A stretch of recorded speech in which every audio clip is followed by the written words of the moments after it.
मंडळी नमस्कार. सध्या देशात राज्यात फोडाफोडीचं राजकारण जोरदार सुरू आहे. म्हणजे अजून श्रावण यायला वेळ आहे आणि श्रावणात दहीहंडी फोडायच्या आधीच इथे पक्षाच्या हंड्या फोडल्या जात आहेत. काही पक्षाच्या हुंड्याही फोडल्या जात आहेत. ते बिचाऱ्या तृणमूलचे पैसे भरले अडकून त्यांचं अकाउंट केले बंद. आता हे हंडी फोडण्यासारखं पक्ष फोडण्याचं चालू आहे आणि हा गोविंदा पथक म्हणून भाजप फिरतोय. काय होतं, भाजप थरावर थर लावतो आणि वरच्या थरावर जाऊन हंडी फोडायला ना एक बारकं पोरगं लागतंय. ते बारकं पोरगं म्हणजे वेगवेगळे पक्ष असतात. कधी शिंदेंच्या हातात हातोडा दिला जातो, भाजपवरून बसत उद्धवची हंडी फोडली जाते, त्यातला माल मसाला काढून घेतला जातो. कधी तृणमूलला त्या ह्याच्यावर जाऊन बसलं जातं. बंगालमधल्या लोकांच्या थरावरून तृणमूलचा माणूस बसतो, ममताची हंडी फोडतो. आता बहुतेक उत्तर प्रदेशात यादवांची हंडी फुटणार आहे म्हणे. यादवांचीच हंडी फोडायची आहे. त्या दहीहंडीचा प्रकारच त्या यादवाच्यामुळे आला होता ना, मथुरेतल्या वृंदावनातल्या यादवाच्यामुळेच आला होता. तर ती हंडी फोडण्याचा प्रकार चालू आहे.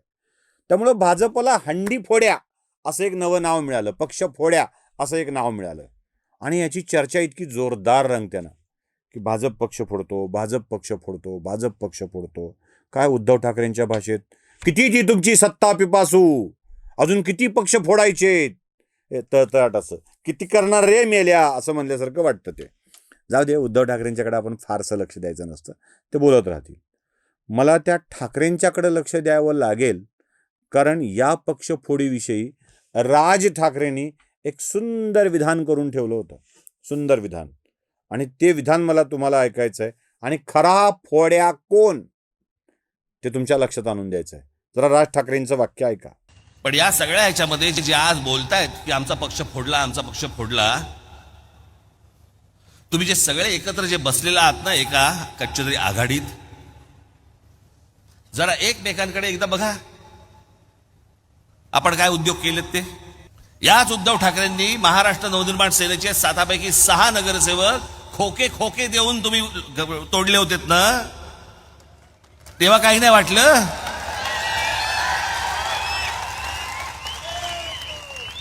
मागितले असते तर दिले असते. पण काय त्याला म्हणतात ना, ढेकणा संघ हिराई भंगला. बरोबर शरद पवार बसलेत.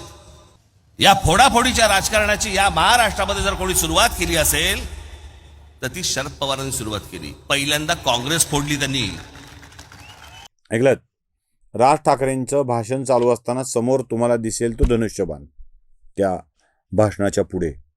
म्हणजे हे जुनं भाषण आहे, नवं नाही. म्हणजे मी काय तसा तथाकथित युट्यूबर नाही आहे की जो उगाच जुनं भाषण काढायचं, बघा राज ठाकरे काय म्हणाले असलं करून आपल्याला काही व्ह्यूज कमवायचे नाहीत. त्यामुळे त्याची चिंता नाही. पैसे कमवायचेत तर ती व्ह्यूजवर, ज्या नॉर्मल व्ह्यूजवर मिळतील. आणि लोकांना जर सांगितलं टाका मायबाप हो, माझं लावलंय भिक्षापात्र ओम भवती भिक्षांदी, तो लोक टाकतात. त्याच्यामुळे त्याला वेगळं असं काय करायची गरज नाही. जुनं भाषण आहे.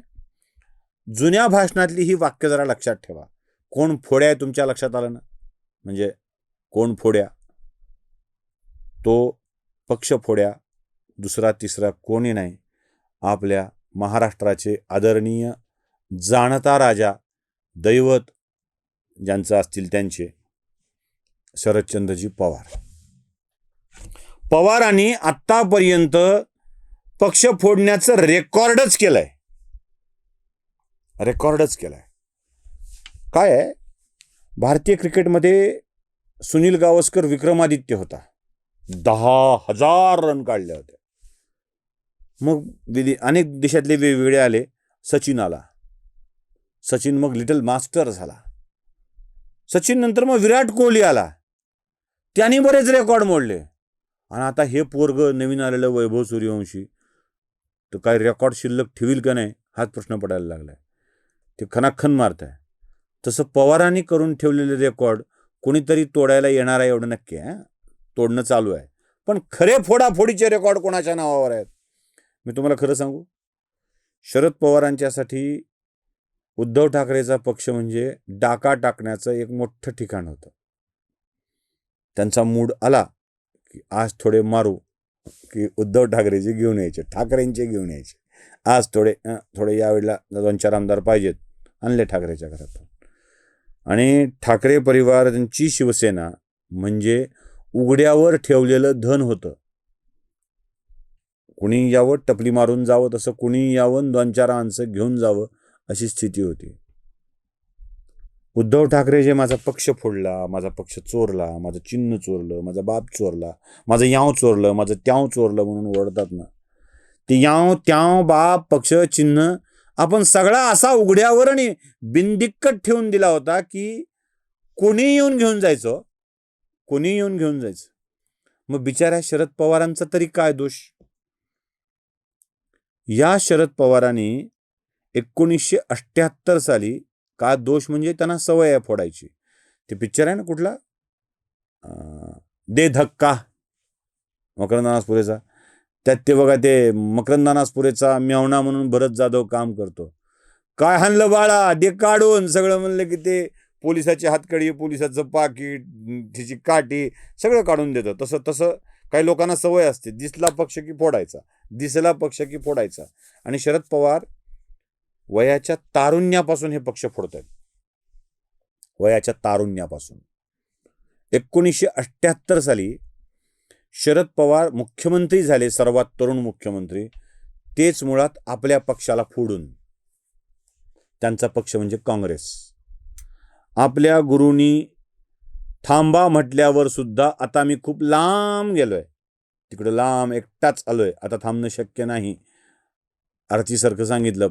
आपल्या रिंकू राजगुरू जशी पिक्चर त्या म्हणते ना, त्या कुठला पिक्चर तो, त्या पिक्चरमध्ये म्हणते बघा ती, की मी तिकडे एकटीच चालले, लांब चालले. तसं ती एकटीच गेलेली आरची जशी होती, तशी शरद पवार आपल्या गुरुला म्हणाले होते की आता प्रकरण फार लांब गेलंय, आता मला थांबणं शक्य नाही. आणि पवारांनी काँग्रेस फोडली, काँग्रेस पक्ष स्थापन केला आणि स्वतः मुख्यमंत्री बनले. काँग्रेसची सुद्धा ठासता येते हे पवारांनी दाखवलं 1978 साली. मग त्यांच्या पवार पुढे गेले, काँग्रेसच्याच घरात राहायला गेले. परत तुझं माझं जमेना, तुझ्या वाचून करमेना, कुणी काय करतो म्हटलं की पवार जायचे.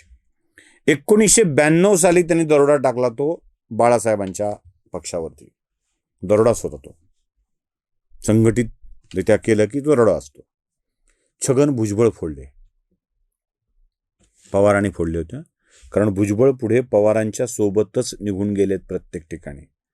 छगन भुजबळ फोडले, 2 आकडी संख्येतले आमदार फोडले, गेले निघून. बिचाऱ्या बाळासाहेबांना मिळालेलं विरोधी पक्षनेते पद सुद्धा हातचं गेलं आणि गोपीनाथ मुंडे भाजपचे विरोधी पक्षनेते म्हणून बसले. विरोधी पक्षनेत्याचा खेळ तुम्हाला मी सांगतो कसा खेळ असतो बघा. हे आत्ता जे चाललंय ना, शिवसेनेची संख्या कमी झाली भुजबळ गेल्याबरोबर, गोपीनाथ मुंडे विरोधी पक्षनेते झाले होते.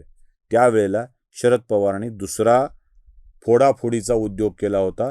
शिवसेनेची दहीहंडी पहिल्यांदा फोडली होती, पुन्हा दुसऱ्यांदा पुन्हा शिवसेनेवरच बिचाऱ्यांवर अटॅक केला. गणेश नाईक गेले ना, गणेश नाईक निघून गेले, त्यांच्यासोबत काही लोक निघून गेले. शरद पवारांना इतकी सवय फोडाफोडीची, म्हणजे ते फोडलं 78ला, परत काँग्रेसमध्ये गेले, काँग्रेसकडून मुख्यमंत्रीपद मिळवलं आणि शरद पवारांना पुन्हा वाटलं की आता शिवसेना फोडून झाली आहे, आता काय फायदा नाही, सारखं अब मरे हुए को क्या मारना. म्हणून शरद पवारांनी पुन्हा आपल्याच पक्षाला फोडलं, म्हणजे काँग्रेसला फोडलं दुसऱ्यांदा. आणि शरद पवारांनी संताप काँग्रेसची स्थापना केली. संगमा तारिकांवर पवार राष्ट्रवादी काँग्रेसची स्थापना केली. पुन्हा एकदा दरोडा टाकला काँग्रेसवरती. एवढं करून गप बसतील ते पवार कसले? फोडाफोडीचे कुठे मऊ लागते आणि कुठे खणून फोडता येईल एवढा विचार पवार करतातच.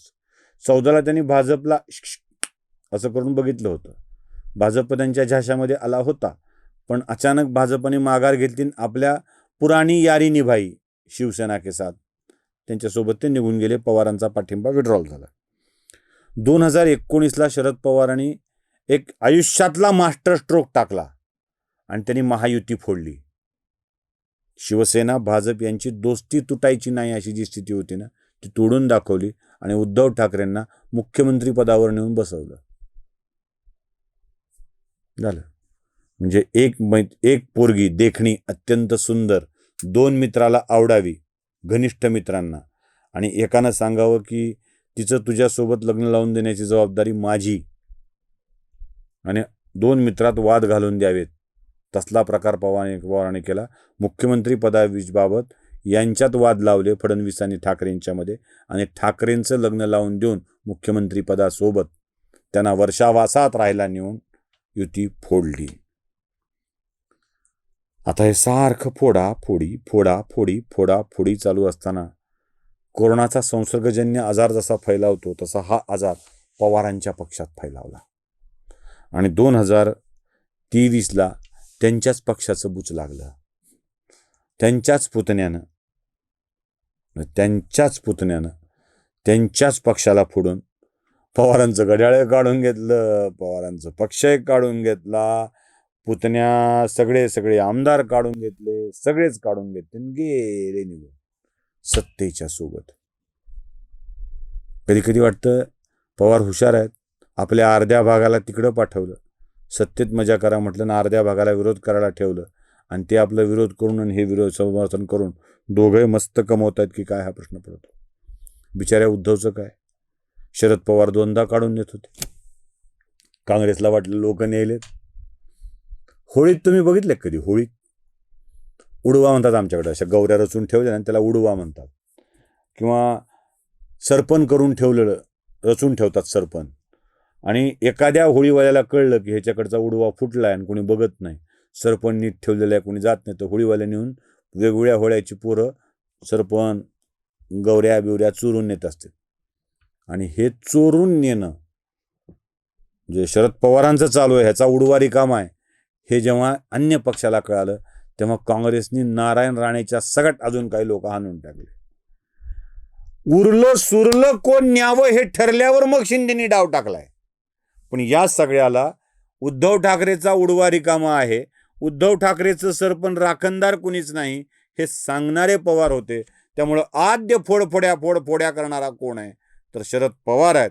आणि हे राज ठाकरेंनी उत्तम जाणलं होतं, ते त्यांनी सांगितलं.